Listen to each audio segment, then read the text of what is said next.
Well, thank you very much, everybody. It's really an honor. Speaker Johnson, Vice President Vance, First Lady of the United States.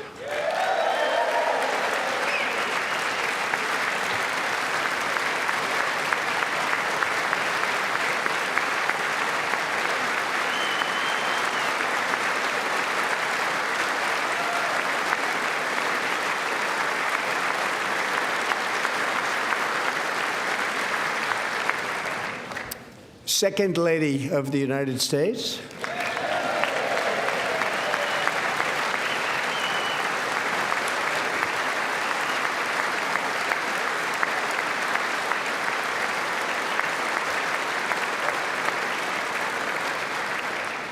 Members of Congress and my fellow Americans, our nation is back, bigger, better, richer, and stronger than ever before.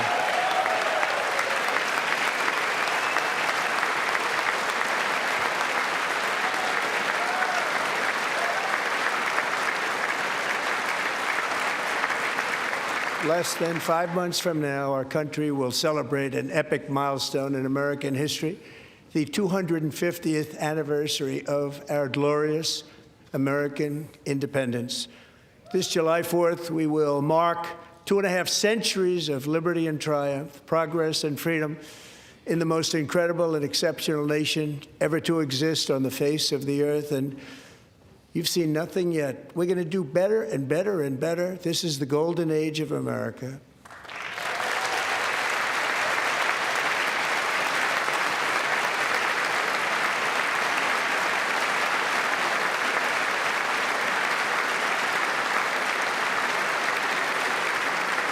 When I last spoke in this chamber 12 months ago, I had just inherited a nation in crisis with a stagnant economy, inflation at record levels, a wide-open border, horrendous recruitment for military and police, rampant crime at home, and wars and chaos all over the world.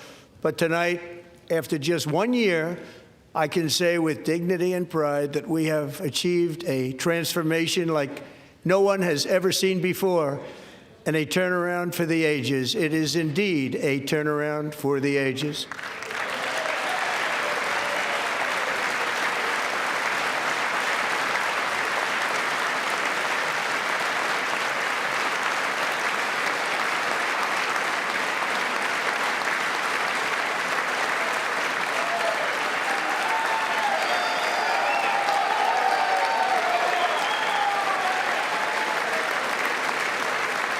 And we will never go back to where we were just a very short time ago. We're not going back.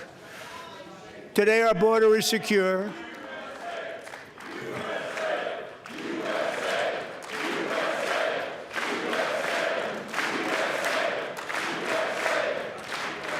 Thank you.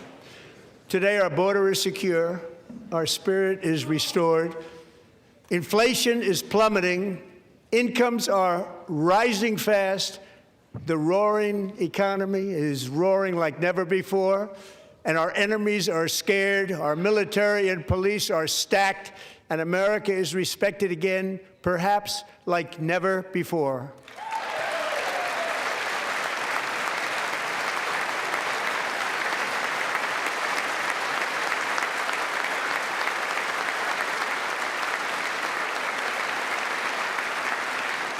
After 4 years in which millions and millions of illegal aliens poured across our borders, totally unvetted and unchecked, we now have the strongest and most secure border in American history by far.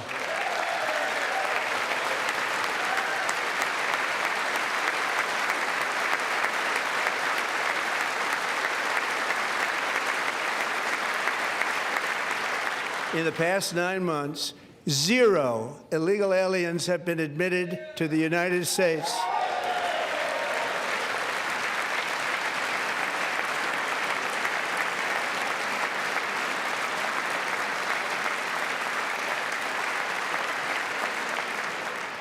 But we will always allow people to come in legally, people that will love our country and will work hard to maintain our country.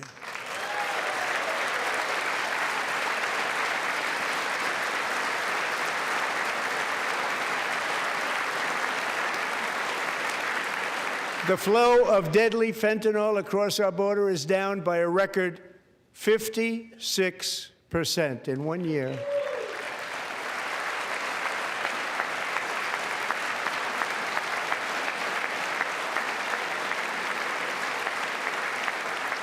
And last year, the murder rate saw its single largest decline in recorded history. This is the biggest decline, think of it, in recorded history, the lowest number in over 125 years, year 1900. In fact, substantially before my wonderful father, I had a wonderful father, Fred, before he was born, substantially before he was born.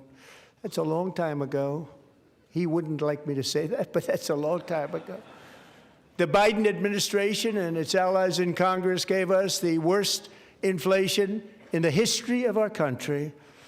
But in 12 months, my administration has driven core inflation down to the lowest level in more than 5 years. And in the last 3 months of 2025, it was down to 1.7%.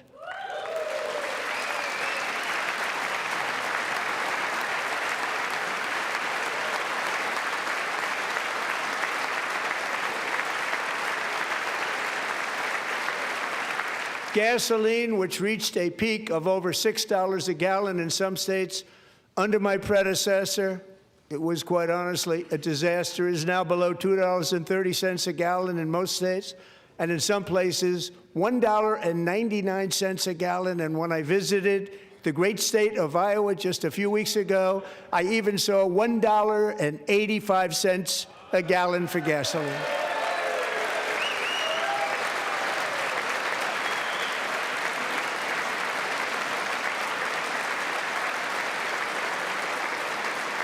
Mortgage rates are the lowest in 4 years and falling fast, and the annual cost of a typical new mortgage is down almost $5,000 just since I took office. 1 year. And low interest rates will solve the Biden-created housing problem while at the same time protecting the values of those people who already own a house that really feel rich for the first time in their lives. We want to protect those values. We want to keep those values up. We're going to do both. And we are going to keep it that way. The stock market has set 53 all-time record highs since the election. Think of that, 1 year. Boosting pensions, 401ks, and retirement accounts for the millions and millions of Americans. They're all gaining. Everybody's up, way up. In 4 long years, the last administration got less than $1 trillion in new investment in the United States. And when I say less, substantially less. In 12 months, I secured commitments for more than $18 trillion pouring in from all over the globe.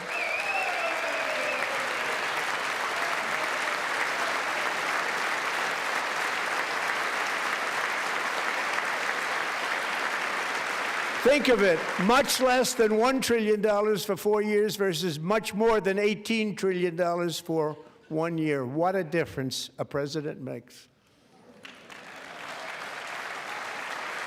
A short time ago, we were a dead country. Now we are the hottest country anywhere in the world, the hottest.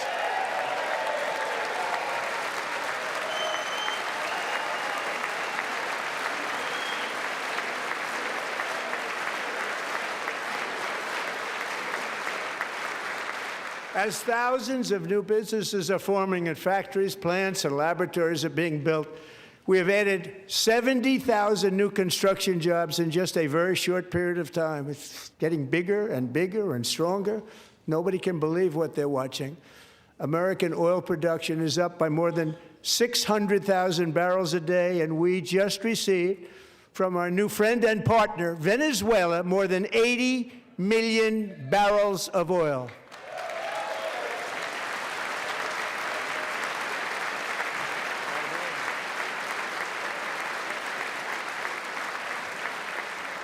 American natural gas production is at an all-time high because I kept my promise to drill, baby, drill.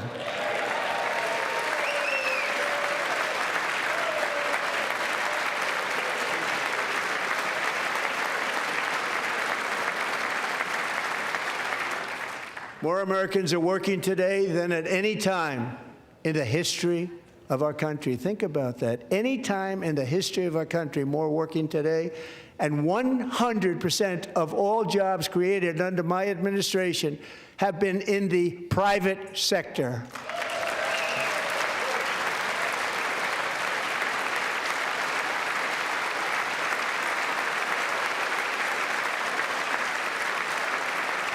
We ended DEI in America.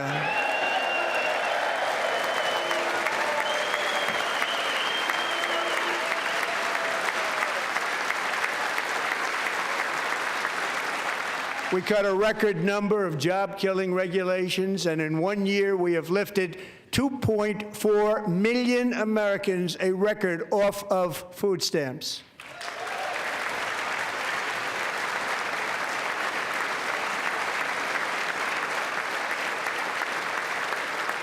And for all of these reasons, I say tonight, members of Congress, the state of our union is strong.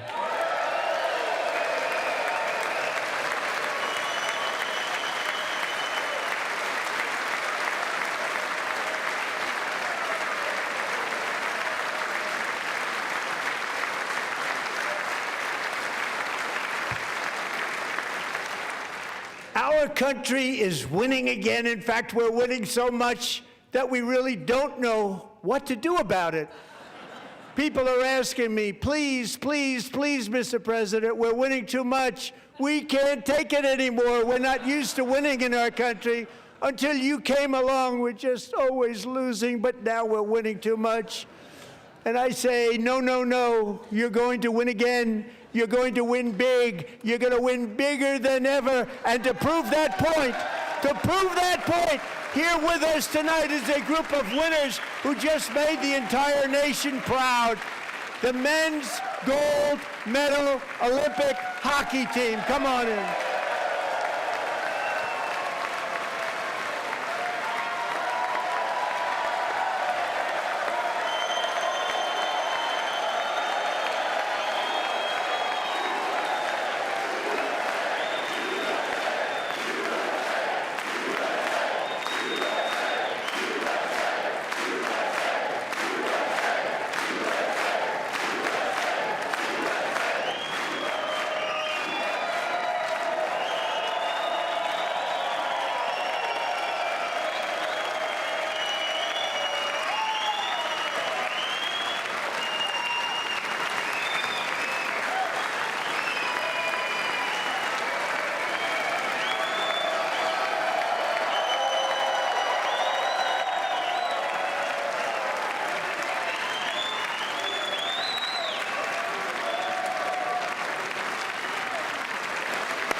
Go ahead.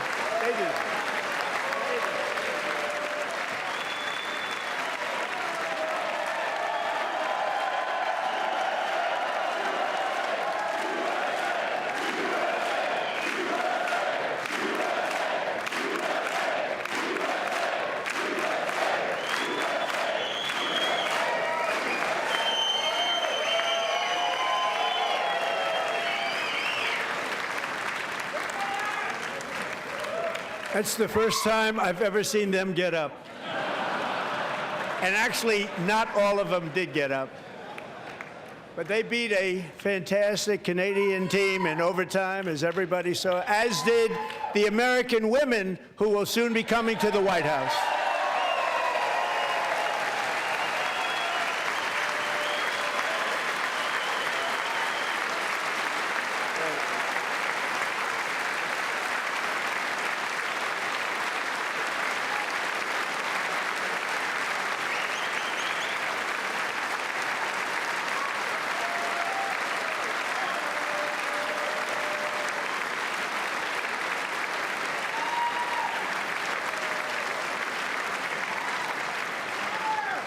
They were in the Oval Office before, and I just want to say a second very big congratulations to Team USA. But I have to say that, and I told them this, and we took a vote of the team. I said, anybody votes no, I'm not doing it.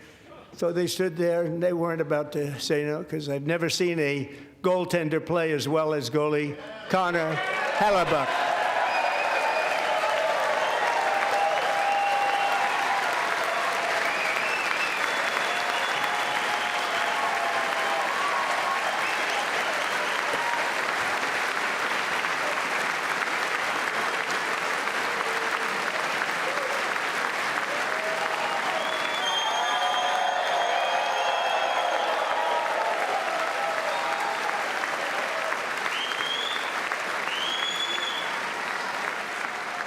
Think of it, 46 shots on goal, and I asked him, the one shot, the one where you put your stick in the back and it hit the neck of your stick and bounced off, do you practice that, or was that a little lucky? He refused to answer that question. But I just want to tell you that the members of this great hockey squad will be very happy to hear, based on their vote and my vote, and in this case my vote was more important, that I will soon be presenting Connor with our highest civilian honor, which we will be given and which has been given to many athletes over the years. But when I say many, not too many, like 12, it's called the highest civilian honor in our country, the Presidential Medal of Freedom.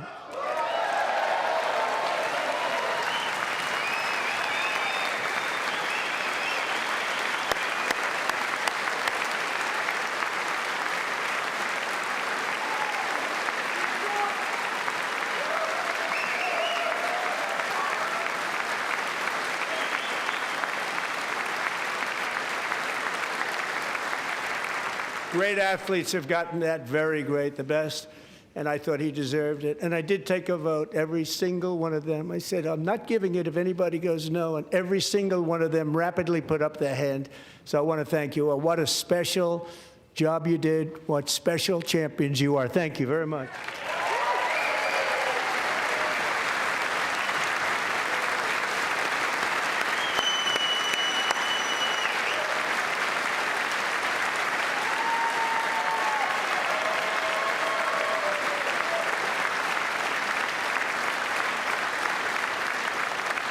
I'm also pleased to say that the next time the Olympic torch is lit, it will be here in America for the 2028 Olympics, and it's the summer version right in Los Angeles. We're going to do a good job in Los Angeles.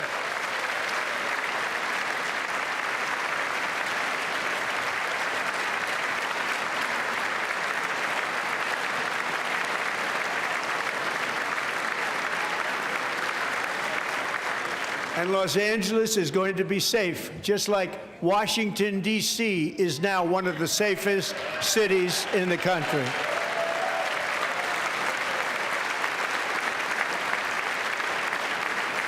And this year, and I must say I got them both. I got them in my first term, and I was disappointed because I didn't think I'd be the president when this happened. But strange things took place. And now I've got them because I got the Olympics and I got the 2026 FIFA World Cup, and I wanted to claim the 250th, but I didn't get away with that one. I couldn't claim that one for myself. But we're getting the World Cup, so we have the World Cup and the Olympics coming, and that is exciting news.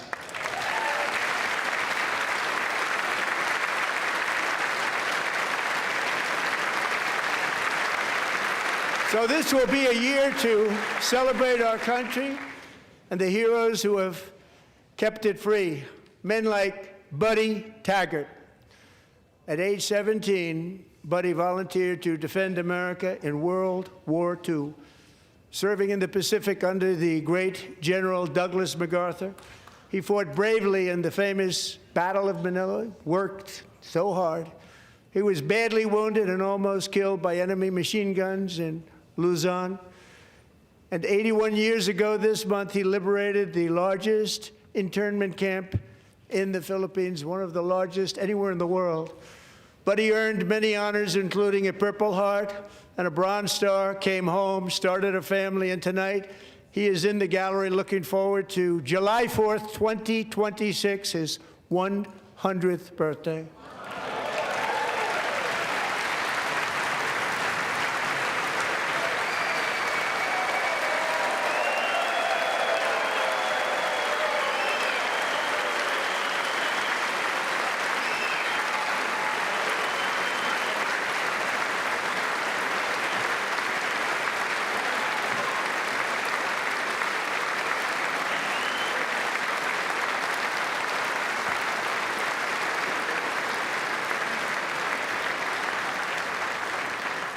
So, buddy, you're a brave man, and we salute you. Even in times of challenge, setback, and immense heartache, the spirit of 1776 has always shone through very brightly. It was July 4th of last year when floodwaters tore through a girls' summer camp in Central Texas, one of the worst things I've ever seen. I was there, rising 26 feet in the matter of minutes, tragically claiming many, many lives. You all remember that one? As the waters threatened to sweep her away, 11-year-old Millie Kate McClelland closed her eyes and prayed to God. She thought she was going to die. Those prayers were answered when Coast Guard rescue swimmer Scott Ruskin descended from a helicopter above. Nobody knew where he came from. It was Scott's first ever rescue mission, a young guy, but very brave, very, very top, always top in his class. And he lifted not just Millie Kate, but 164 others to safety.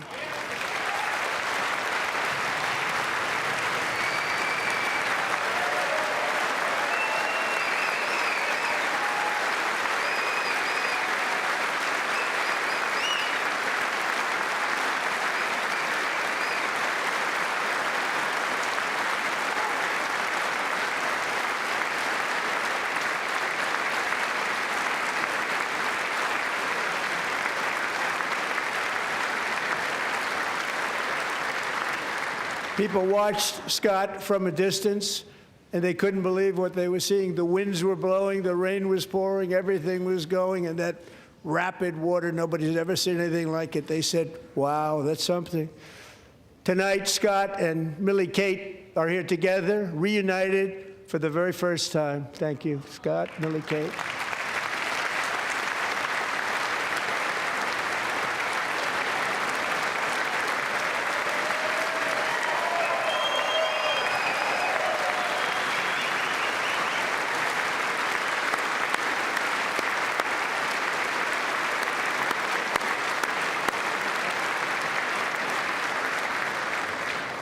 And Petty Officer Ruskin, I'm pleased to inform you that I am now awarding you the Legion of Merit for extraordinary heroism, which is what it was, extraordinary heroism. Thank you.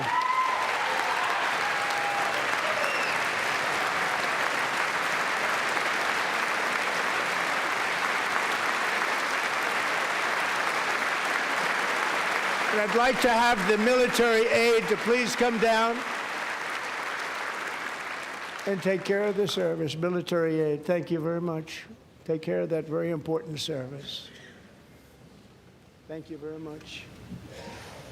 From 1776 to today, every generation of Americans has stepped forward to defend life, liberty, and the pursuit of happiness.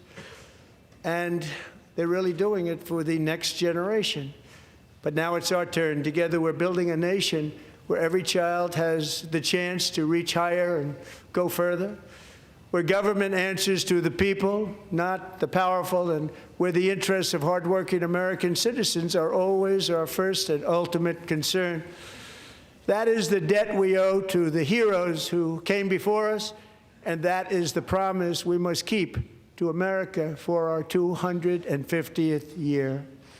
Last year, I urged this Congress to begin the mission by passing the largest tax cuts in American history, and our Republican majorities delivered so beautifully. Thank you, Republicans.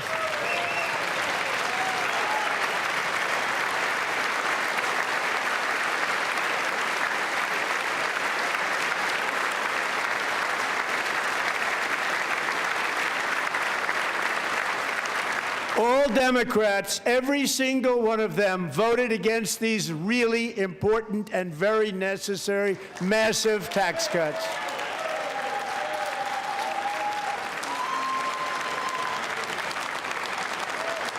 They wanted large-scale tax increases to hurt the people instead. But we held strong, and with the great, big, beautiful bill, we gave you no tax on tips, no tax on overtime, and no tax on Social Security for our great seniors.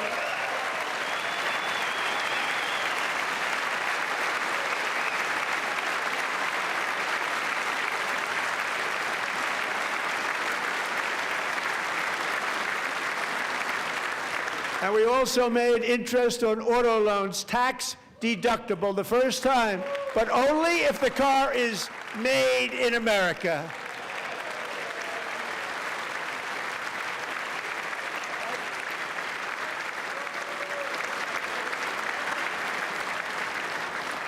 Recently in Pennsylvania, I met Megan Hemhauser, a devoted mom who's homeschools her children, beautiful, 2 children, during the day while waiting tables at night as her husband works overtime operating very heavy equipment.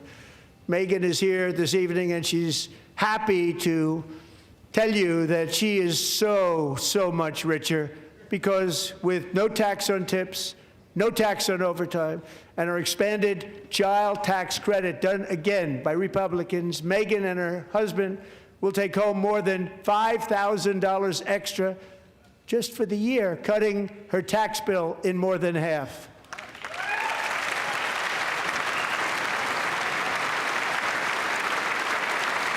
Megan, please stand up. We're fighting for you, Megan.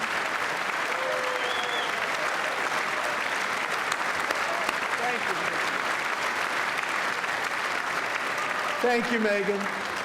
We're fighting for you, Megan. Under our bill, parents like Megan can also activate their children's brand new Trump accounts. And I didn't name it. I did not name that.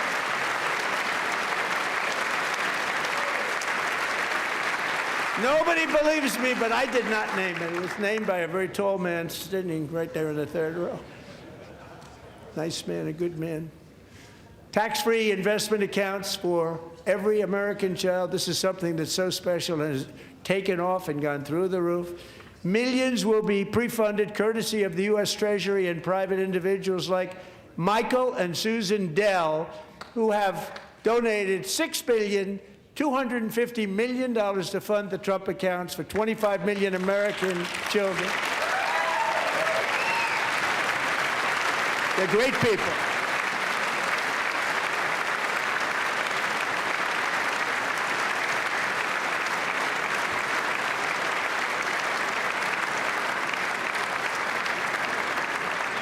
When I asked Michael Dell, how do you make all that money? He said, well, I just sat on my dorm in school, and I made computers, and I'd sell them to people, and I just kept selling and selling and selling, and pretty amazing story. That's called the American dream. He sold a lot of computers, a lot of those laptops, so I congratulate him on that, but I really thank him and Susan, as well as others like Brad Gerstner, a very tremendous guy. He was behind it right from the beginning. Brad Gerstner. Thank you, Brad.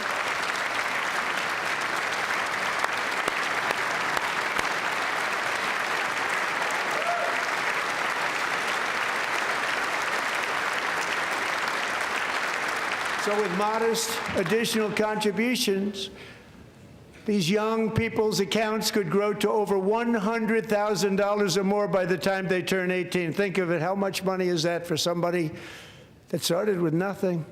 Over 100,000, could be much more than that.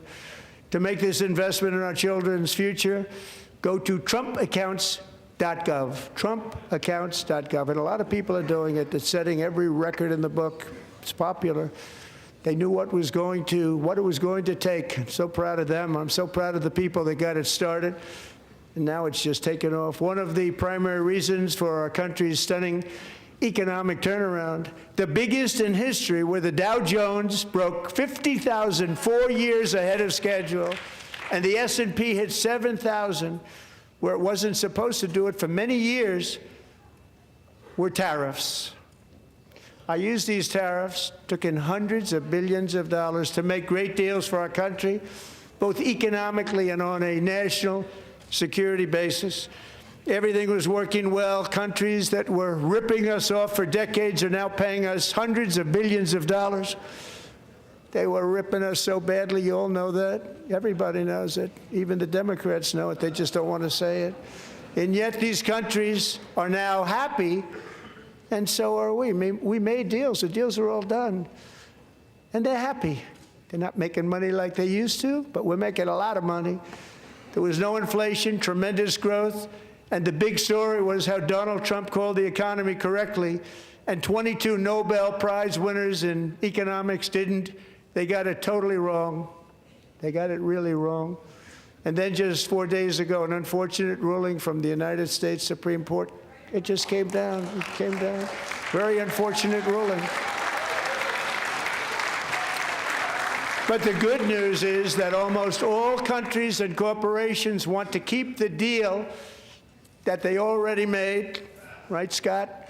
Knowing that the legal power that I, as president, have to make a new deal could be far worse for them, and therefore they will continue to work along the same successful path that we had negotiated before the Supreme Court's unfortunate involvement. So despite the disappointing ruling, these powerful, country-saving, it's saving our country, the kind of money we're taking in, peace-protecting. Many of the wars I settled was because of the threat of tariffs. I wouldn't have been able to settle them without. Will remain in place under fully approved and tested alternative legal statutes. And they have been tested for a long time. They're a little more complex, but they're actually probably better, leading to a solution that will be even stronger than before. Congressional action will not be necessary. It's already time-tested and approved. And as time goes by, I believe the tariffs paid for by foreign countries will, like in the past, substantially replace the modern-day system of income tax, taking a great financial burden off the people that I love.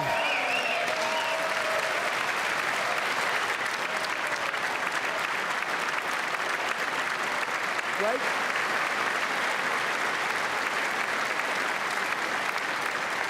Moving forward, factories, jobs, investment, and trillions of dollars will continue pouring into the United States of America because we finally have a president who puts America first. I put America first. I love America.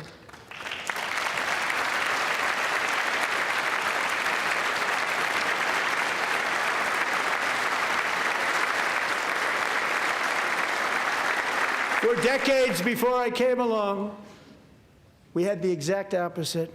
From trade to healthcare, from energy to immigration, everything was stolen and rigged in order to drain the wealth out of the productive, hardworking people who make our country great, who make our country run. Under Biden and his corrupt partners in Congress and beyond, it reached a breaking point with the Green New scam, open borders for everyone. They poured in by the millions and millions from prisons, from mental institutions. They were murderers, 11,888 murders. They came into our country. You allowed that to happen. And record-setting inflation that cost the typical family $34,000 in just a speck of time. Now the same people in this chamber who voted for those disasters suddenly used the word affordability, a word. They just used it. Somebody gave it to them, knowing full well that they caused and created the increased prices that all of our citizens had to endure. You caused that problem. You caused that problem.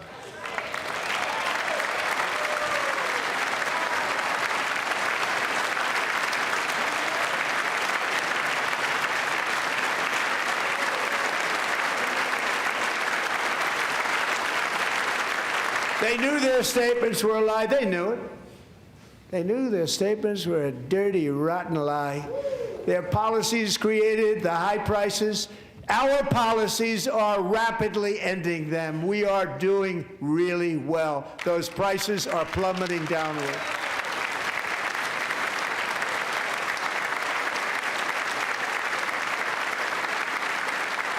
The price of eggs is down 60%.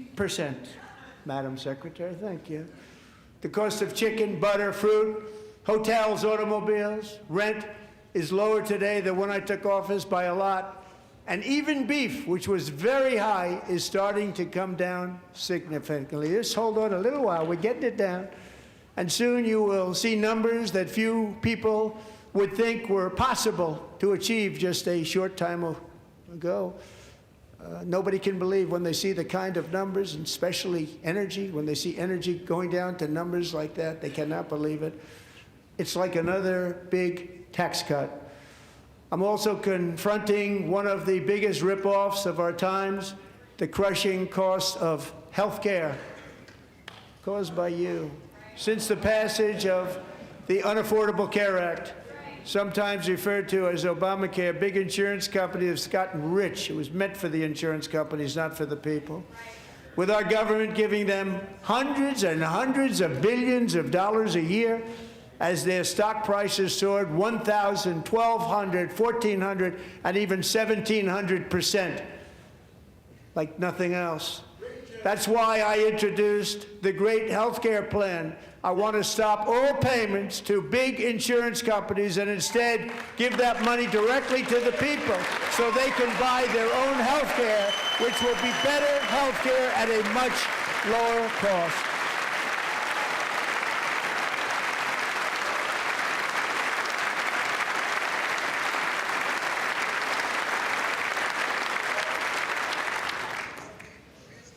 In addition, my plan requires maximum price transparency. That's a big deal.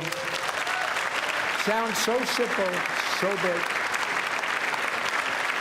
And I did that in my first term, and the Democrats immediately terminated it with full knowledge that they were doing a very bad thing for the people. Costs were going to go way up, and that's what happened, and now I'm bringing them way down on health care and everything else.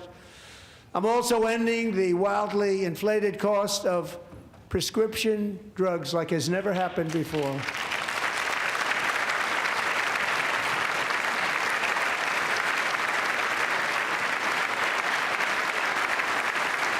Other presidents tried to do it, but they never could. They tried.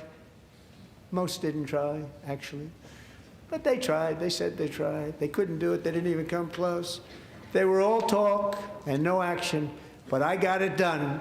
Under my just enacted most favored nation agreements, Americans who have for decades paid by far the highest prices of any nation anywhere in the world for prescription drugs will now pay the lowest price anywhere in the world for drugs.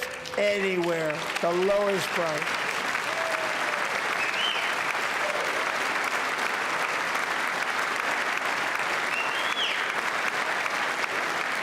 So in my first year of the second term, should be my third term, but strange things happen. I took prescription drugs, a very big part of health care, from the highest price in the entire world to the lowest. That's a big achievement. The result is price differences of 300, 400, 500, 600% and more. All available right now at a new website called TrumpRx.gov. And I didn't name that one either, by the way.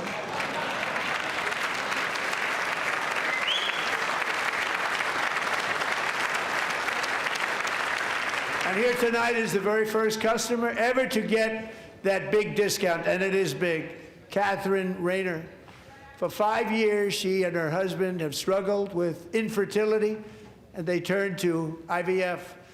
One drug has been costing Catherine $4,000 to purchase.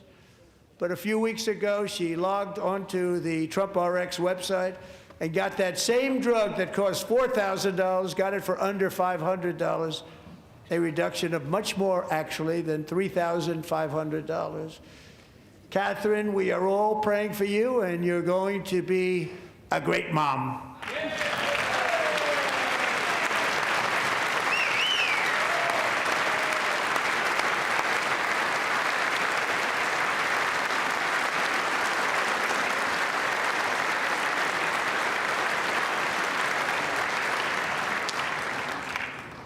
So now I'm calling on Congress to codify my most favored nation program into law. Now, the one thing, I'm not sure it matters because it's going to be very hard for somebody that comes along after me to say, let's raise drug prices by 700 or 800%. But John and Mike, if you don't mind, codify it anyway. They may do it. Codify it anyway. Thank you. Many Americans are also concerned that energy demand from AI data centers could unfairly drive up their electric utility bills. Tonight, I'm pleased to announce that I have negotiated the new Ratepayer Protection Pledge. You know what that is? We're telling the major tech companies that they have the obligation to provide for their own power needs. They can build their own power plants as part of their factory so that no one's prices will go up. And in many cases, prices of electricity will go down for the community, and very substantially down. This is a unique strategy never used in this country before. We have an old grid. It could never handle the kind of numbers, the amount of electricity that's needed. So I'm telling them they can build their own plant. They're going to produce their own electricity. It will ensure the company's ability to get electricity while at the same time lowering prices of electricity for you, and could be very substantial for all of you cities and towns. You're going to see some good things happen over the next number of years. Another pillar of the American dream that has been under attack is home ownership. With us tonight is Rachel Wiggins, a mom of two from Houston. She placed bids on 20 homes and lost all of those bids to gigantic investment firms that bypassed inspection, paid all cash, and turned those houses into rentals, stealing away her American dream. She was devastated. Stories like this are why last month I signed executive order to ban large Wall Street investment firms from buying up in the thousands single-family homes.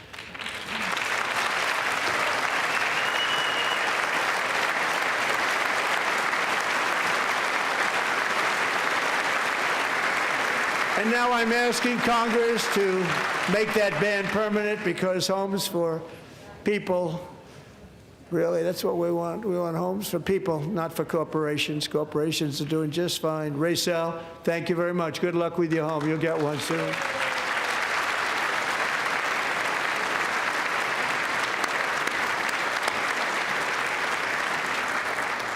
We're also working to make it easier for Americans to save for retirement. And under this administration, we will always protect Social Security and Medicare. They are not protecting it for our seniors. We will always protect Social Security, Medicare, Medicaid.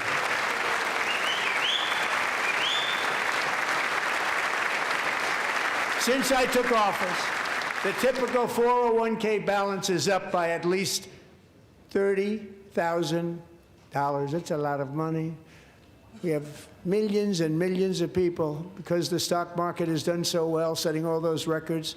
Your 401ks are way up. Yet half of all of working Americans still do not have access to a retirement plan with matching contributions from an employer. To remedy this gross disparity, I'm announcing that next year my administration will give these often forgotten American workers, great people, the people that built our country, access to the same type of retirement plan offered to every federal worker. We will match your contribution with up to $1,000 each year.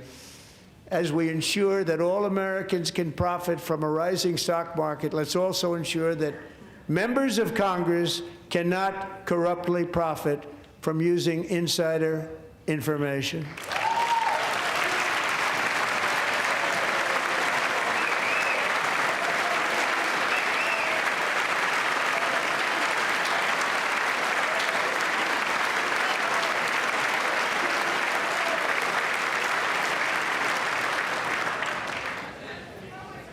They stood up for that. I can't believe it. I can't believe it.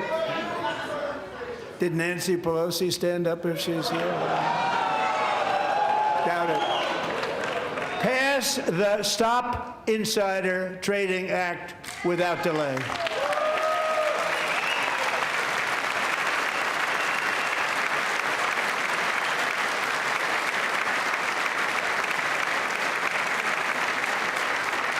I wasn't sure if anybody, even on this side, was going to applaud for that. I'm very impressed. Thank you. I'm very impressed. But when it comes to the corruption that is plundering, it's plundering America. There's been no more stunning example than Minnesota, where members of the Somali community have pillaged an estimated $19 billion from the American taxpayer. We have all the information. And in actuality, the number is much higher than that. And California, Massachusetts, Maine, and many other states are even worse. This is the kind of corruption that shreds the fabric of a nation, and we are working on it like you wouldn't believe. So tonight, although started 4 months ago, I am officially announcing the war on fraud to be led by our great Vice President J.D. Vance.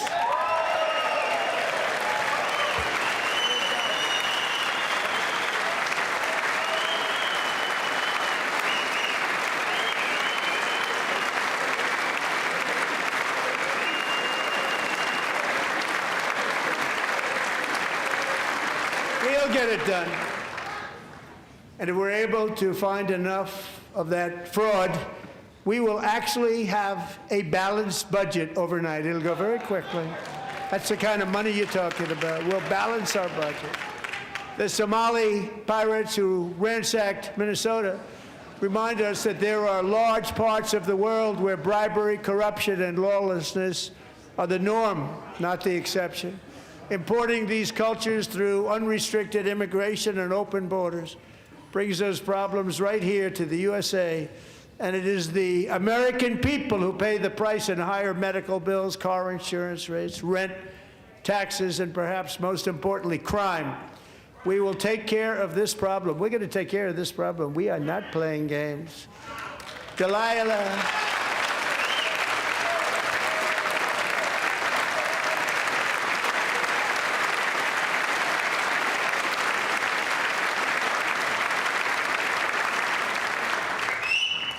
Delilah Coleman was only 5 years old in June 2024 when a 18-wheel tractor trailer plowed into her stopped car traveling at 60 miles an hour or more.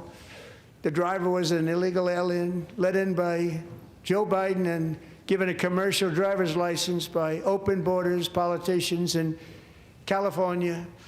Doctors said Delilah would never be able to walk or talk, have a good life. She wouldn't even be able to eat again. But against all odds, she is now in the first grade learning to walk. And she's here this evening with her dad, Marcus, a fantastic man. Delilah, please, you are a great inspiration. Please stand up.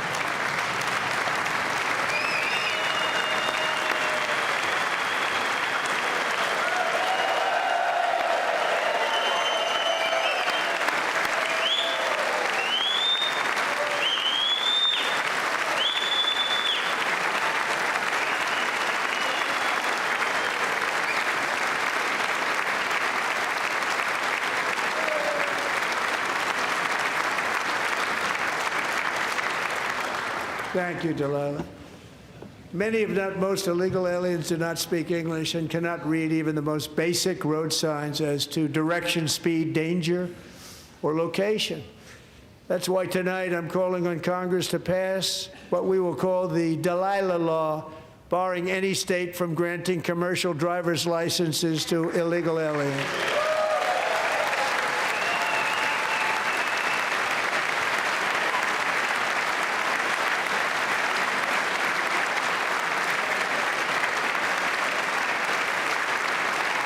And yesterday, as you probably saw at the White House, I hosted a ceremony with Americans who lost their treasured loved ones to the scourge of illegal immigration. People came into our country, how we allowed this to happen with our open borders. These are the angel moms and families that for decades our government betrayed and our media totally ignored. It was terrible. Hard to believe, actually. In 2023, a 16-year-old high school cheerleader named Elizabeth Medina was supposed to perform in her town's Christmas parade, but she never arrived. Her mother, Jacqueline, went home to look for her, and she found her lying dead in a bathtub, bleeding profusely after being stabbed 25 times. Elizabeth's killer was a previously arrested illegal alien who had broken in and brutally extinguished the brightest light in her family's life, violently and viciously. Her heartbroken mother is in the gallery to remind everyone in this chamber exactly why we are deporting illegal alien criminals to our country at record numbers, and we're getting them the hell out of here fast. We don't want them.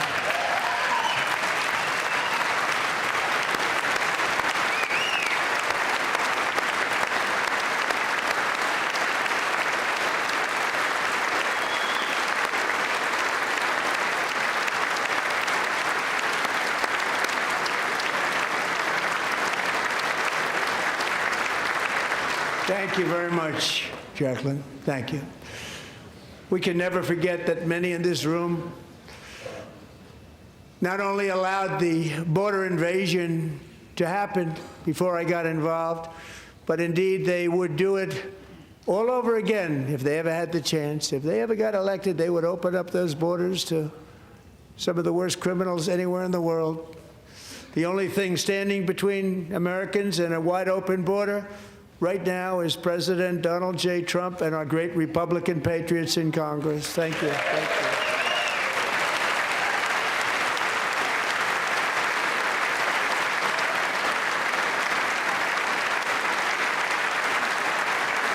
As we speak, Democrats in this chamber have cut off all funding for the Department of Homeland Security. It's all cut off.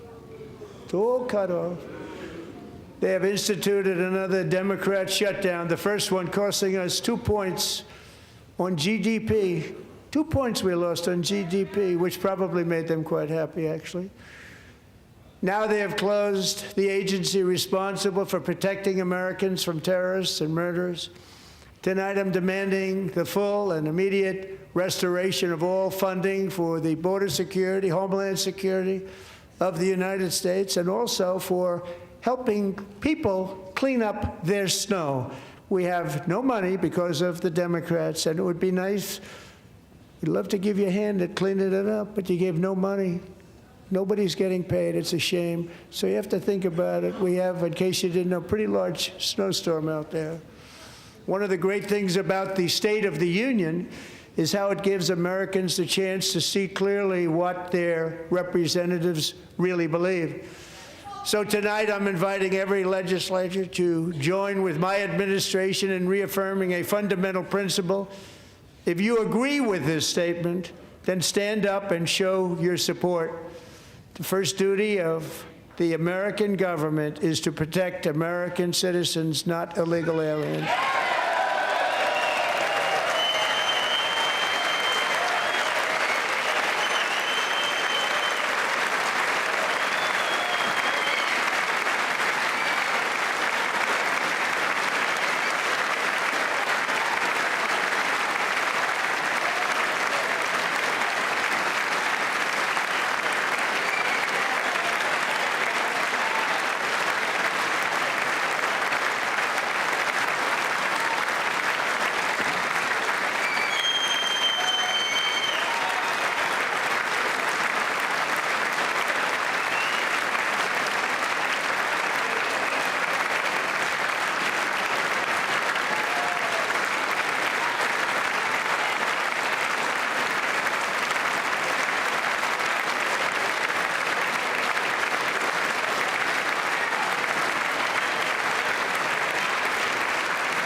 Isn't that a shame? You should be ashamed of yourself not standing up.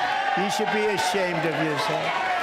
That is why I'm also asking you to end deadly sanctuary cities that protect the criminals and enact serious penalties for public officials who block the removal of criminal aliens. In many cases, drug lords, murderers all over our country, they're blocking the removal of these people out of our country, and you should be ashamed of yourself.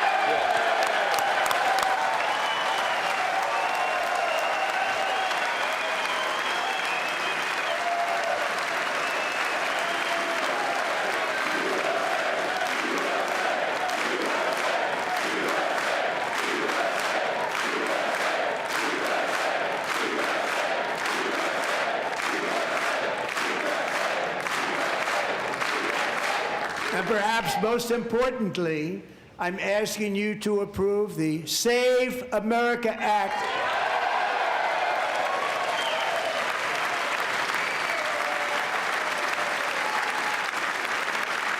to stop illegal aliens and others who are unpermitted persons from voting in our sacred American elections. That cheating is rampant in our elections. It's rampant. It's very simple. All voters must show voter ID.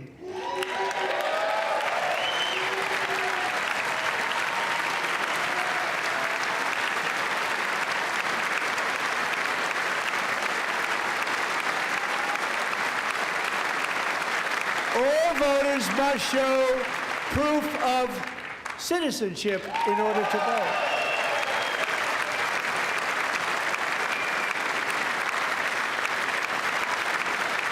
And no more crooked mail-in ballots except for illness, disability, military, or travel. None. And this should be an easy one. And by the way, it's polling at 89%, including Democrats, 89%.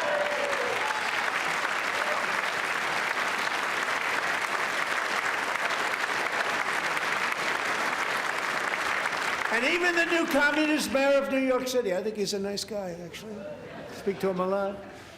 Bad policy, but nice guy. Just said they want people to shovel snow. They got hit hard. Wants them to shovel snow, but if you apply for that job, you need to show 2 original forms of ID and a Social Security card. Yet they don't want identification for the greatest privilege of them all, voting in America. No, it's no good. No good. Both Republicans and Democrats overwhelmingly agree on the policy that we just enunciated. And Congress should unite and enact this common sense, country-saving legislation right now, and it should be before anything else happens.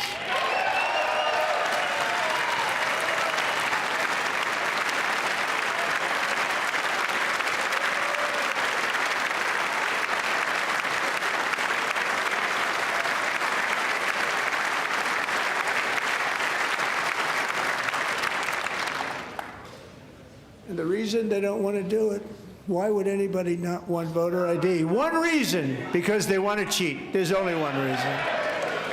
They make up all excuses. They say it's racist. They come up with things you almost say, what imagination they have.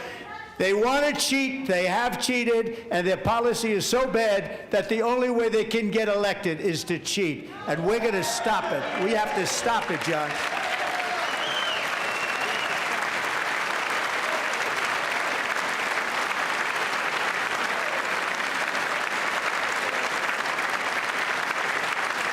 And here is one more opportunity to show common sense in government.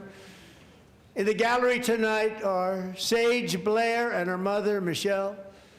In 2021, Sage was 14 when school officials in Virginia sought to socially transition her to a new gender, treating her as a boy and hiding it from her parents. Hard to believe, isn't it? Before long, a confused Sage ran away from home after she was found in a horrific situation in Maryland. A left-wing judge refused to return Sage to her parents because they did not immediately state that their daughter was their son. Sage was thrown into an all-boys state home and suffered terribly for a long time. But today, all of that is behind them because Sage is a proud and wonderful young woman with a full-ride scholarship to Liberty University. Sage and Michelle, please stand up.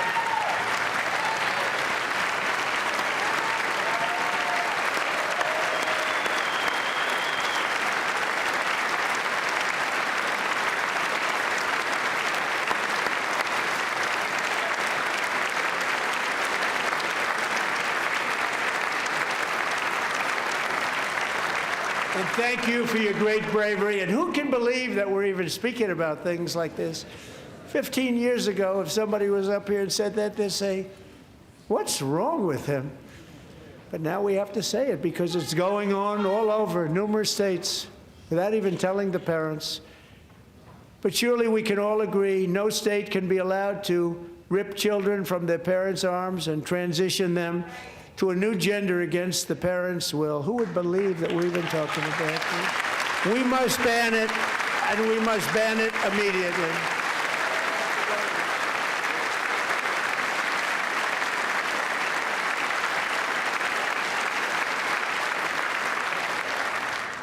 Look, nobody stands up. These people are crazy, I'm telling you. They're crazy.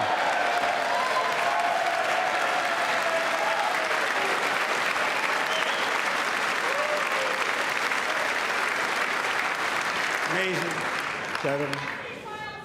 Boy, oh boy. We're lucky we have a country. With people like this, Democrats are destroying our country, but we've stopped it just in the nick of time, didn't we?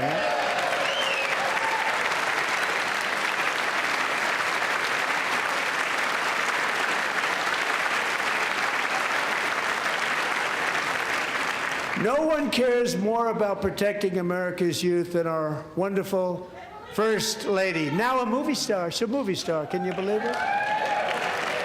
Who would have believed that? Over the past year, she has had an incredible impact championing AI legislation, advancing a landmark executive order on foster care, and helping secure $30 million to launch the Melania Trump Foster Youth to Independence Initiative. It's a tremendous, really a tremendous thing that happened and had a lot of bipartisan support.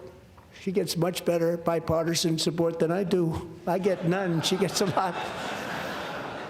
Someday you're going to have to tell me how you did that. And students and educators in every state have joined the First Lady's efforts in the presidential AI challenge, keeping America's next generation positioned to succeed and strongly succeed in the future. Tonight, we welcome two young people whose lives reflect the First Lady's impact, Sierra Burns and Everest Nevermont. Thank you both, and Melania, thank you. I know how hard you worked on it. Thank you very much.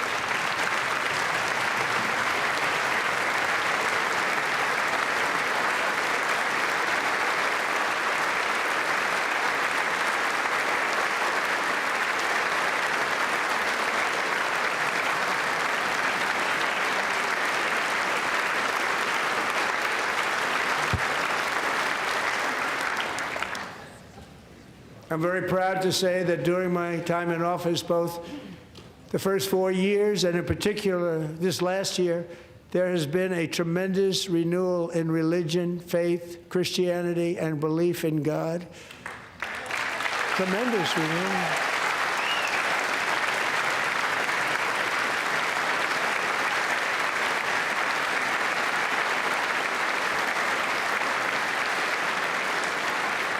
This is especially true among young people, and a big part of that had to do with my great friend, Charlie Kirk, a great guy, great man.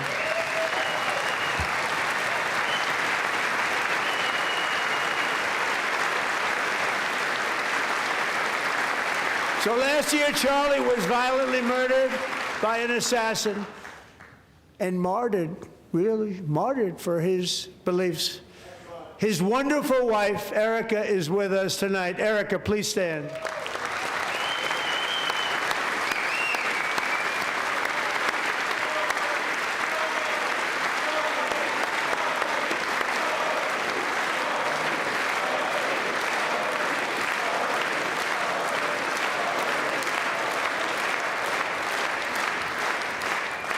Thank you, Erica. Been through a lot. In Charlie's memory, we must all come together to reaffirm that America is one nation under God, and we must totally reject political violence of any kind.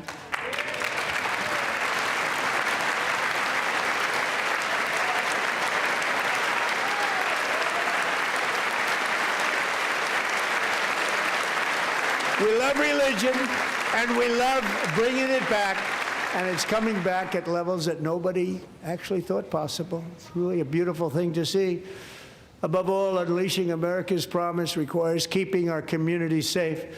We have made incredible strides, yet dangerous repeat offenders continue to be released by pro-crime Democrat politicians again and again. We are honored to be joined tonight by a woman who's been through hell, Anya Zarutska. In 2022, she and her beautiful daughter, so beautiful, what a beautiful young woman, Irina, fled war-torn Ukraine to live with relatives near Charlotte, North Carolina. And by the way, what's going on with Charlotte? Last summer, 23-year-old Irina was riding home on the train when a deranged monster who had been arrested over a dozen times and was released through no cash bail stood up and viciously slashed a knife through her neck and body. No one will ever forget. There were people on that train. No one will ever forget the expression of terror on Irina's face as she looked up at her attacker in the last seconds of her life. She died instantly. She had escaped a brutal war only to be slain by a hardened criminal, set free to kill in America, came in through open borders. Mrs. Zarutska, tonight I promise you we will ensure justice for your magnificent daughter, Irina.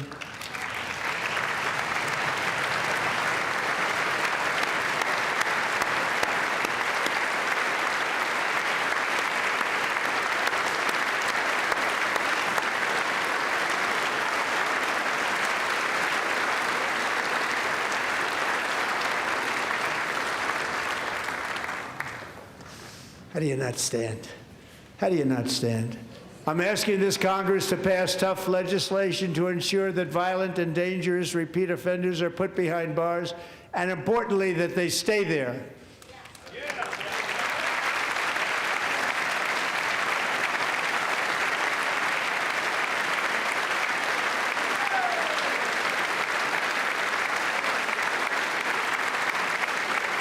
Starting last summer, I deployed our National Guard and federal law enforcement to restore law and order to our most dangerous cities, including Memphis, Tennessee, big success, New Orleans, Louisiana, big success, and our nation's capital itself, Washington, D.C., where we have almost no crime anymore in Washington, D.C. How did that happen?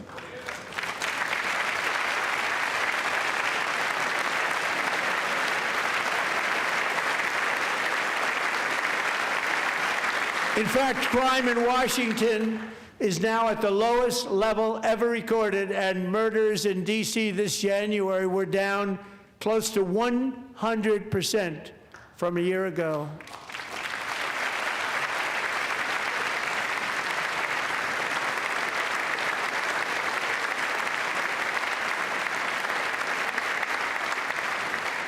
They don't like to hear that. One of the sick people, one of the brave service members who helped achieve this stunning turnaround was 20-year-old West Virginia Army National Guard Specialist Sarah Beckstrom. After a 4-month deployment, she voluntarily extended her service, and her rank was going to be lifted. She was doing so well. They were so proud of her. But the very next day, she was on patrol near the White House when she was ambushed and shot in the head by a terrorist monster from Afghanistan. Shouldn't have been in our country. And all because she wore the uniform of our nation, she was shot. He traveled here because he didn't like people wearing our uniform. He was sick and deranged, shouldn't have been in our country. Sarah Beckstrom died in order to defend our capital, and we are honored to be joined by her wonderful parents, Gary and Eva Lee. Your daughter was a true American patriot, and she will be greatly missed. She was a great person. I saw reports on her. They've never seen anything like her.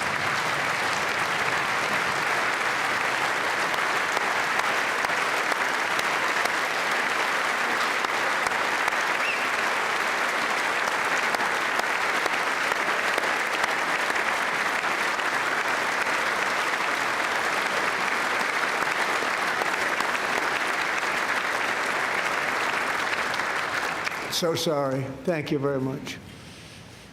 A great young lady. I saw reports that were like perfect. She was perfect.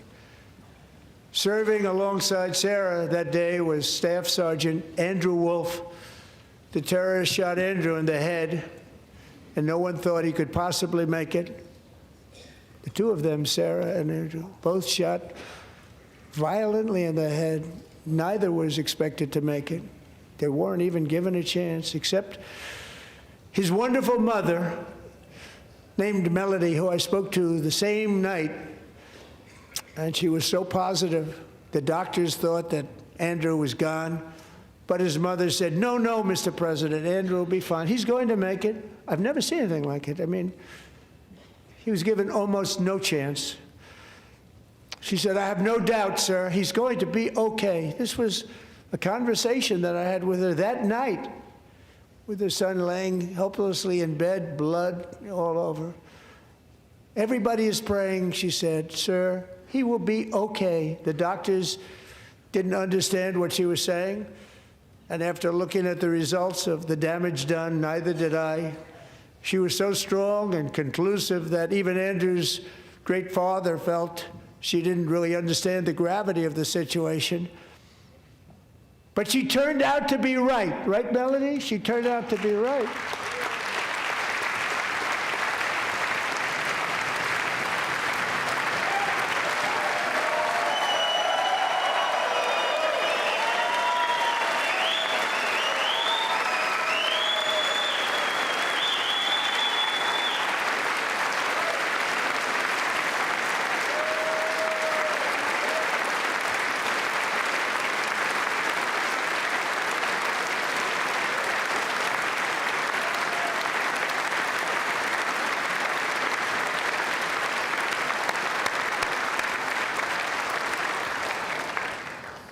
Amazing, actually.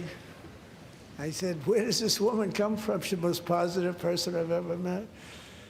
With God's help, Andrew has battled back from the edge of death, and we're talking about the edge of death, on his way to a miraculous recovery. He's got a little work to do, but he's doing great.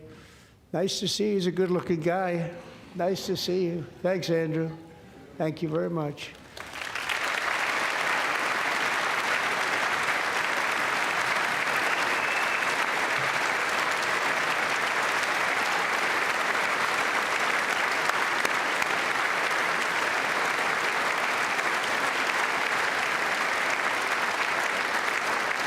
So, Andrew, while you're up, now I'm going to ask a highly respected General James Seward to present Staff Sergeant Andrew Wolf and the great family of Sarah Beckstrom with the award created by our late, great President George Washington himself. It's called the Purple Heart.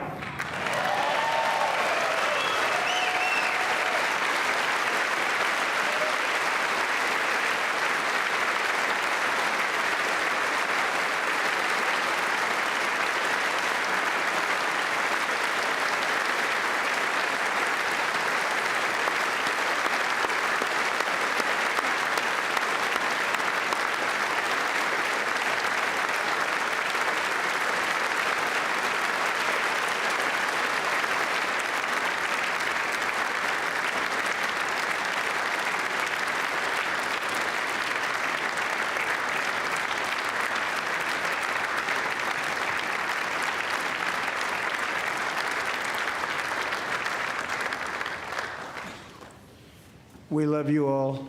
Love you. We're proudly restoring safety for Americans at home, and we are also restoring security for Americans abroad. Our country has never been stronger. In my first 10 months, I ended 8 wars, including Cambodia. Isn't it funny? Sick people. Cambodia and Thailand.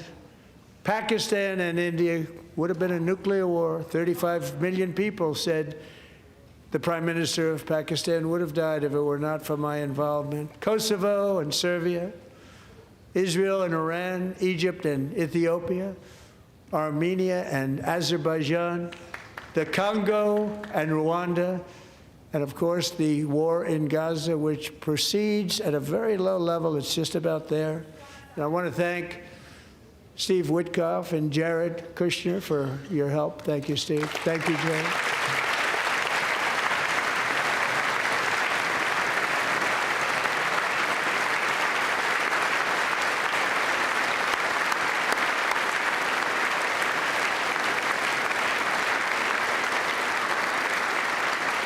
And I also want to thank the man they report to, Secretary of State Marco Rubio. Thank you, Marco.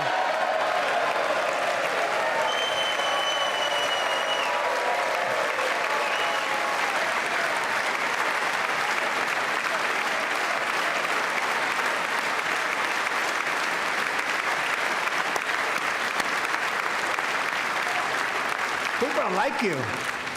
You know, Marco got 100% of the votes when he was in confirmation. I think our next one was about 54%. And some of the Democrats are now saying, I can't believe we approved that guy. And he said it's an honor that they feel that way. Right, Marco? You have done a great job, great Secretary of State. I think he'll go down as the best ever.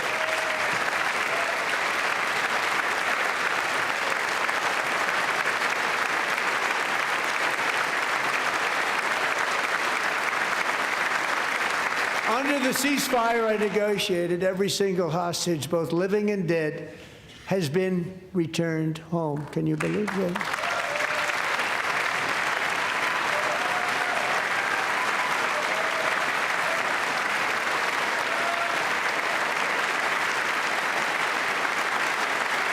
Nobody thought it was possible.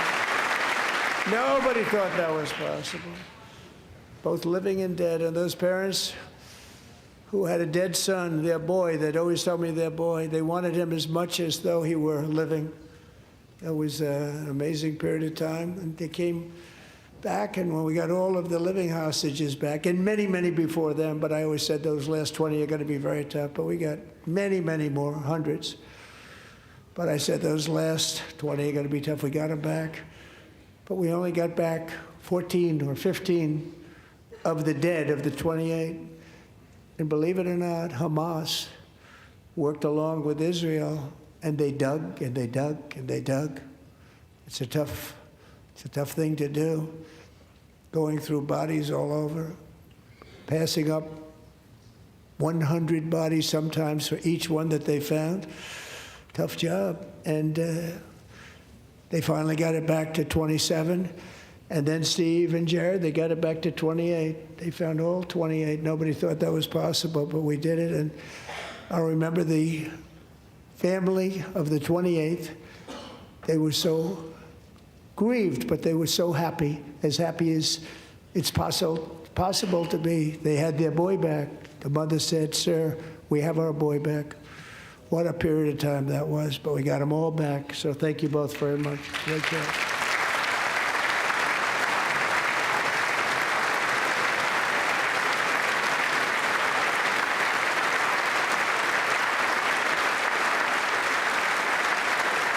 And we're working very hard to end the 9th war, the killing and slaughter between Russia and Ukraine, where 25,000 soldiers are dying each and every month. Think of that, 25,000 soldiers are dying a month.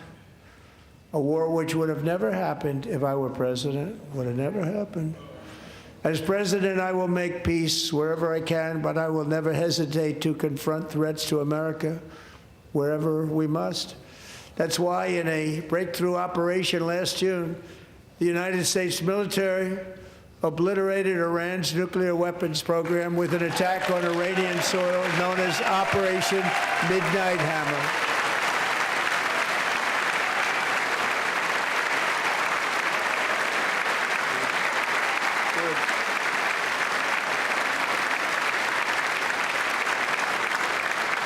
For decades, it had been the policy of the United States never to allow Iran to obtain a nuclear weapon. Many decades. Since they seized control of that proud nation 47 years ago, the regime and its murderous proxies have spread nothing but terrorism and death and hate. They've killed and maimed thousands of American service members and hundreds of thousands and even millions of people. with what's called roadside bombs. They were the kings of the roadside bomb. And we took out Soleimani. I did that during my first term. Had a huge impact. He was the father of the roadside bomb.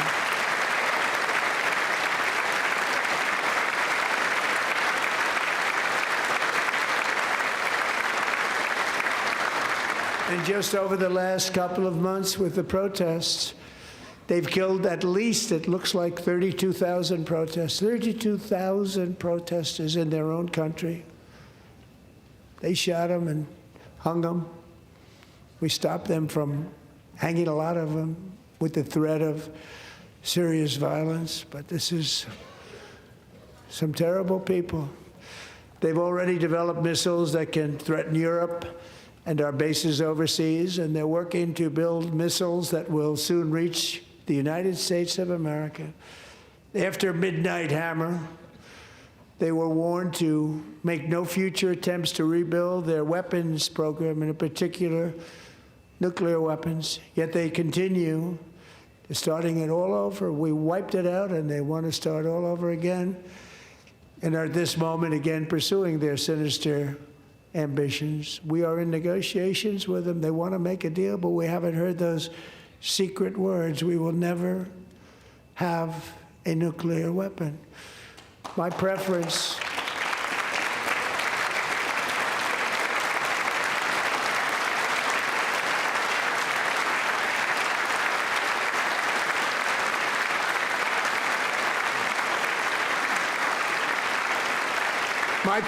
is to solve this problem through diplomacy. But one thing is certain, I will never allow the world's #1 sponsor of terror, which they are by far, to have a nuclear weapon. Can't let that happen.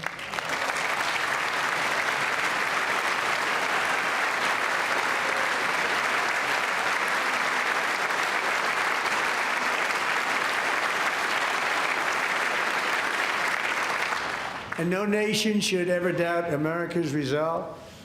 We have the most powerful military on earth. I rebuilt the military in my first term.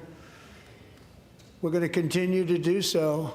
Also, we just approved a $1 trillion budget. We have no choice. We have to be strong, because hopefully we will seldom have to use this great power that we built together.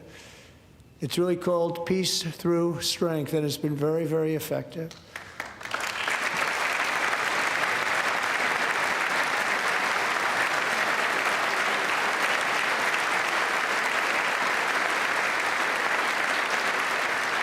So thanks to Republicans in Congress, we're investing that record number of dollars, have no choice, in the United States Armed Forces. Also creating a lot of jobs, but we're not even doing it for that reason. Because as I said, we have more jobs, more people working today than ever before in the history of our country. And NATO countries are friends and allies. They are. They're our friends and they're our allies. Have just agreed, at my very strong request, to pay 5% of GDP for military defense rather than the 2%, which they weren't paying. We were paying for almost all of NATO. Now they're paying 5 as opposed to not paying 4.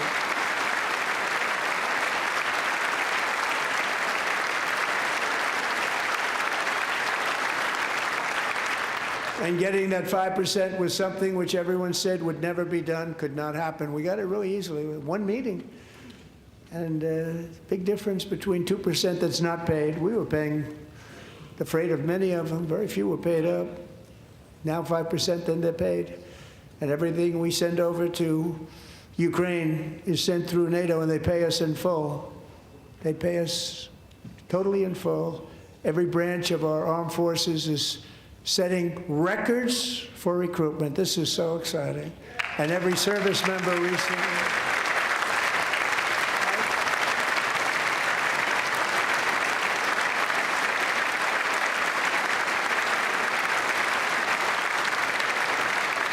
And every service member recently received a warrior dividend of $1,776.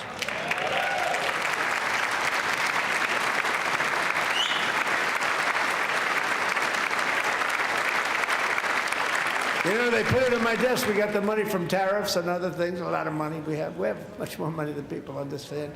Have to rebuild that program a little bit, but it won't take long. But we got the money, and it was $1,775, and they wanted my approval. And I said, what's the number? $1,775. I said, wait a minute. For one more dollar, we can have $1,776. It's going to... I said, we're going to figure that. I never asked anybody if we could afford it. One more dollar, I said $1,776. And I said, that's good. And I'll tell you what, our military, that was 4 months ago, our military, I never see a person in the military that doesn't thank me for it, so we're honored to do it. They deserve it. And we call it 1776. It was great. And we love our military. We love our law enforcement. We love our firemen. You know, the firemen don't get mentioned enough. We love our firemen. We're also...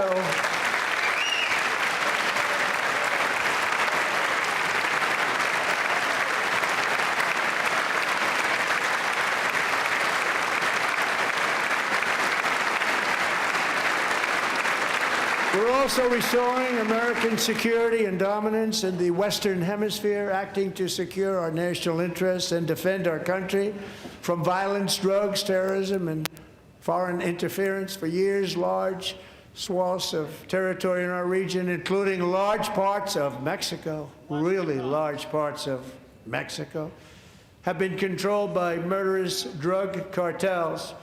That's why I designated these cartels as foreign terrorist organizations, and I declared illicit fentanyl as a weapon of mass destruction.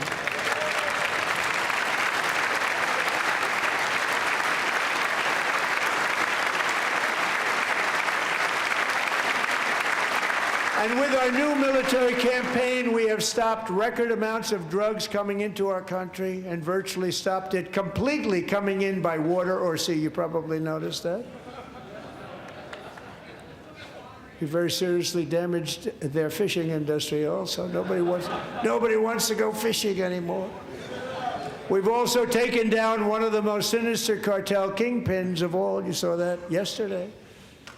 In January,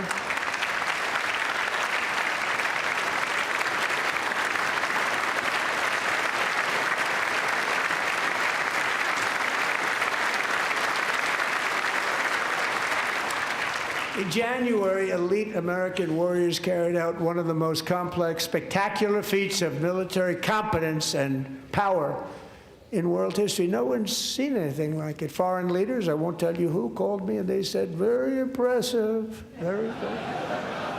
They couldn't believe, they all watched, they saw what happened. This is a different fighting force that we had years ago when we fought to tie. You know, it's a great fighting force. I'm so proud of it. Look at Space Force. Space Force is my baby, because we did that. My baby is becoming so important.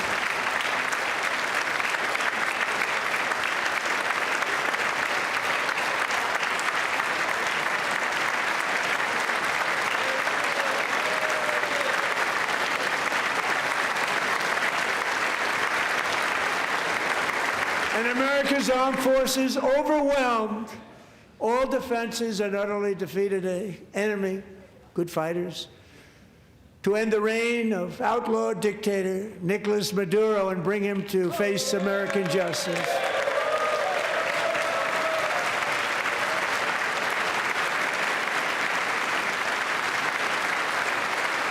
And this was an absolutely colossal victory for the security of the United States, and it also opens up a bright new beginning for the people of Venezuela. We're working closely with the new president of Venezuela, Delcy Rodriguez, to unleash extraordinary economic gains for both of our countries and to bring new hope to those who have suffered so terribly. They really did suffer. With us tonight is Alejandro Gonzalez. She grew up in a tight-knit Venezuelan family and was especially close to her beloved uncle Enrique. But after Enrique ran for office and opposed Maduro, he was kidnapped by Maduro's security forces and thrown into the regime's really infamous prison in Caracas. Alejandro feared she would never see her uncle again. She feared for her own life also.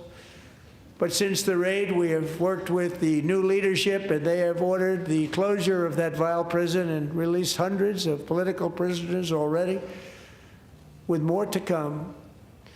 Alejandra, I'm pleased to inform you that not only has your uncle been released, but he is here tonight. We brought him over to celebrate his freedom with you in person.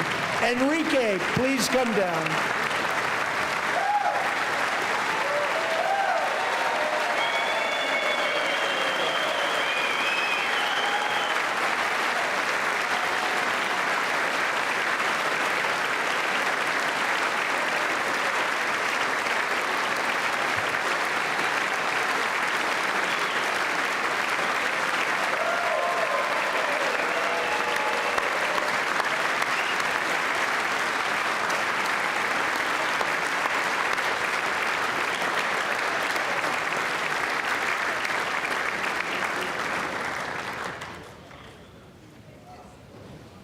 Thank you, Enrique. Have a good time. Nice to have you back, Enrique. There were many heroes on that January raid to capture Maduro, really great heroes. It was very dangerous. They knew we were coming. They were all set. But the deeds of one warrior that night will live forever in the eternal chronicles of military valor. Chief Warrant Officer 5, Eric Slover, planned the mission and was the flight lead in the cockpit of the first helicopter, a big, beautiful, powerful helicopter. It was a massive Chinook carrying, as you can imagine, many, many American warfighters. Wearing the dog tags, his wife Amy had blessed with holy water before he left. She knew it was going to be a rough one. Eric steered the Chinook under the cover of night and descended swiftly upon Maduro's heavily protected military fortress. This was a major military installation, protected by thousands of soldiers and guarded by Russian and Chinese military technology. How did that work out? Not too good? While preparing to land, enemy machine guns fired from every angle, and Eric was hit very badly in the leg and hip, one bullet after another. He absorbed 4 agonizing shots, shredding his leg into numerous pieces. And yet, despite the fact that the use of his legs was vital to successful helicopter flight, legs are the most important part of flying a helicopter, to deliver the many commandos who would capture and detain Maduro was the only thing Eric was thinking about. Then, even as he was gushing blood, which was flowing back down the aisle, helicopter lands at a steep angle. The machine guns stood right in front of him. They were right in front of him, 2 machine gunners who escaped the wrath of the previous planes. Eric maneuvered his helicopter with all of those lives and souls to face the enemy and let his gunners eliminate the threat. Turned the helicopter around so the gunners could take care of business, saving the lives of his fellow warriors from what could have been a catastrophic crash deep in enemy territory. Only after safely landing the helicopter with all the warriors aboard in the exact right spot, which was vital to the mission. We probably would have had to maybe cancel the mission if that didn't happen. Eric told his co-pilot, also wounded, but not as gravely, to take over. I'm about ready to pass out. The success of the entire mission and the lives of his fellow warriors hinge on Eric's ability to take the searing pain. It was unbelievable what's happened to his legs of the bullets and keep on flying and landing, and people knew what was happening. Everybody in the back of the helicopter knew because they saw the blood pouring down the aisle. Chief Warrant Officer Slover is still recovering from his serious wounds, but I'm thrilled to say that he is here tonight with his wife, Amy, Eric, and Amy. Come on in.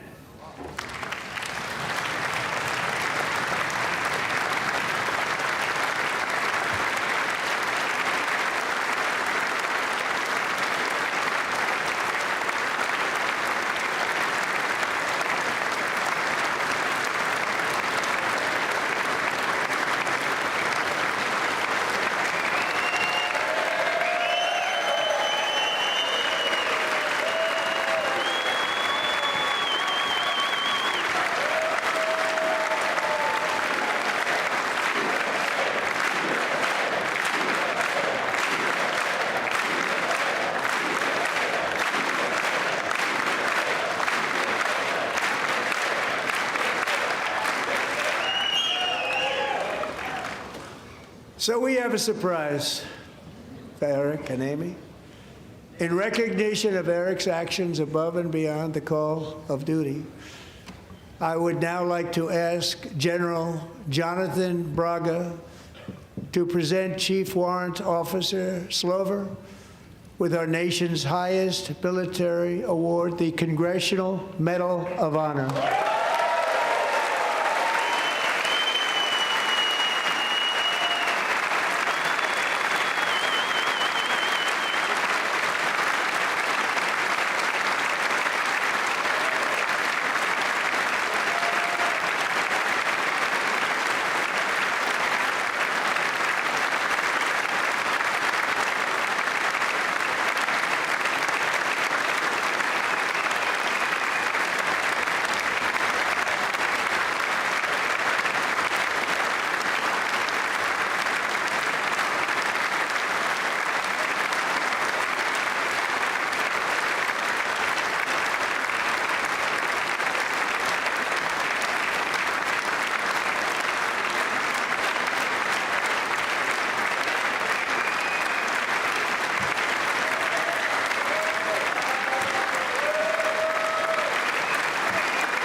Well, thank you very much, Eric and Amy.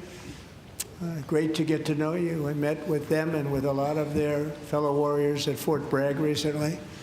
You notice the name Fort Bragg. We have it back. We brought it back. We won the First World War with it, the Second World War with it, and then they decided to change the name. So we changed it back. Everybody wanted to change back, too. And 10 of Eric's fellow warriors from that incredible night of victory will also be receiving medals at a private ceremony that will soon be held at the White House, and Eric will be there. Thank you.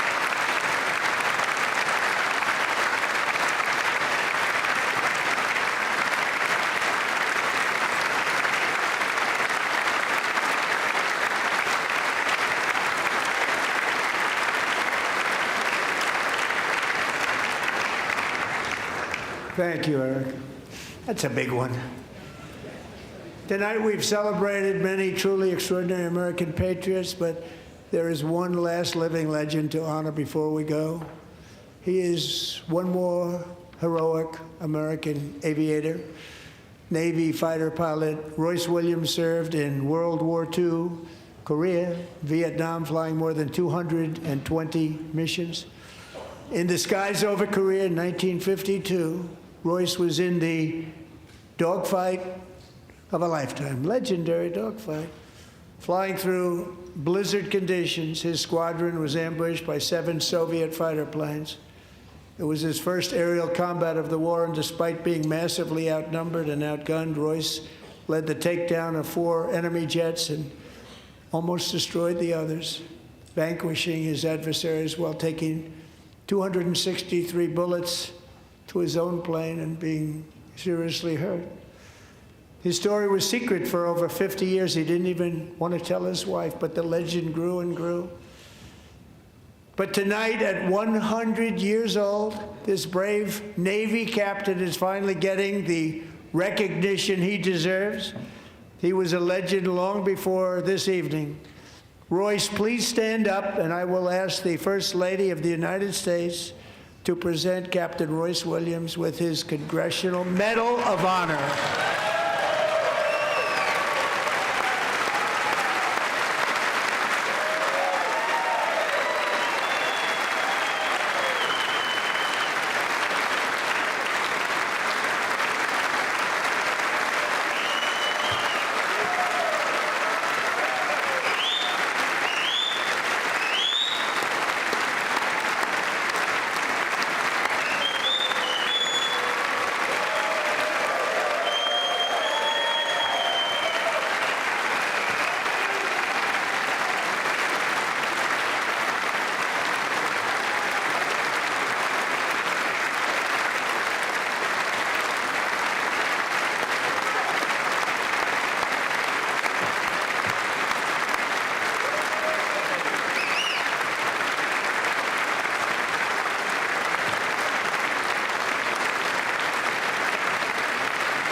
Thank you, Royce, and thank you, Eric.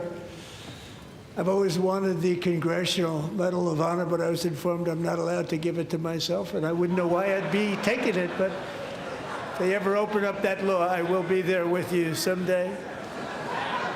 But you know, that's our highest honor, Congressional Medal of Honor, and that's a big thing, and it's an honor to be in the same room with you. Thank you both very much, Eric. Thank you.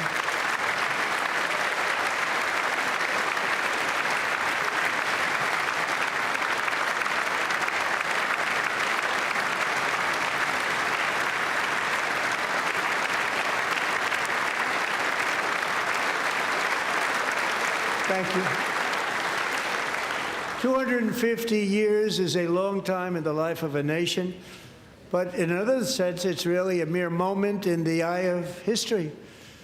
Two of the gentlemen we met in the gallery this evening took their first breaths 1 century ago, 100 years before that, on July 4th, 1826, the author of the Declaration of Independence, brilliant, Thomas Jefferson, drew his last breath.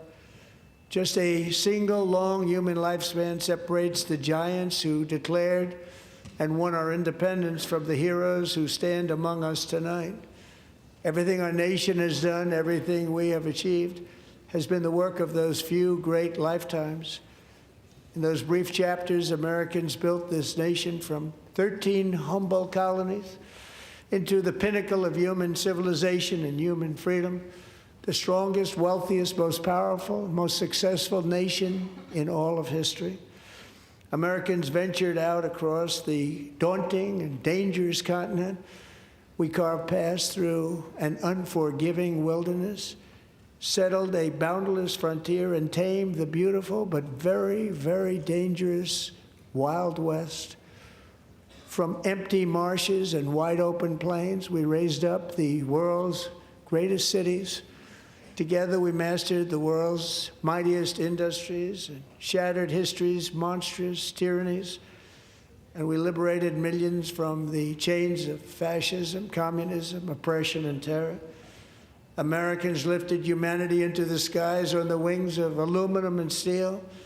And then we launched mankind into the stars on rockets powered by sheer American will and unyielding American pride. We wired the globe with our ingenuity. We captivated the planet with American culture. And now we are pioneering the next great American breakthroughs that will change the entire world.